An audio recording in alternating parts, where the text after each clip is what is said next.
রে বাপ কি রোদ, কিন্তু আমাদের তো কাজে বেরোতেই হবে তাই না? আর তার মধ্যে গরমে একটু লস্যি না হলে হয়?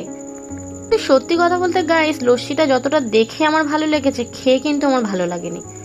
আর তাড়াহুড়োর মধ্যে জল না নিয়ে বেরোলে কেমন লাগে, তাই লস্যি খেয়েই আমি ভেবেছিলাম আমার তৃষ্ণাটা মেটাবো। কিন্তু গাইস, লস্যিটা একদমই ঠান্ডা ছিল না, তাই আমাকে আবার জল নিতে হয়েছিল। তোমাদের সাথে আগের ভিডিও শেয়ার করেছিলাম, শেষে ওয়ানে আমার একটা শ্যুট ক্যান্সেল হয়েছিল বৃষ্টির জন্য, তাই আজকে চলে গেছিলাম সেই শ্যুটটায়। যেহেতু কল টাইমের আগে পৌঁছে গেছিলাম, তাই একটু ফটোশ্যুট করে নিচ্ছিলাম। আর সেদিন যারা যারা ছিল আজকেও ঠিক তারা তারাই এসেছিল। তোমরা হয়তো আগের ভিডিওতে এই ভাইটাকে দেখেছিলে। এই ভাইটা প্রচুর পরিশ্রমী, হয়তো মানুষকে দেখলে বোঝাই যায় না কার জীবনে কি দুঃখ আছে, তাই না? কাজ শেষ করে বাড়ি ফেরার পথে এই ঘুগনির লোভটা আমি সামলাতে পারিনি। 50 টাকা দিয়ে এই ঘুগনিটা আমি কিনেছিলাম, কারণ আমি ভীষণ বড় ঘুগনি লাভার। ভিডিওটা যদি ভালো লাগে অবশ্যই সাবস্ক্রাইব করে দিও কিন্তু।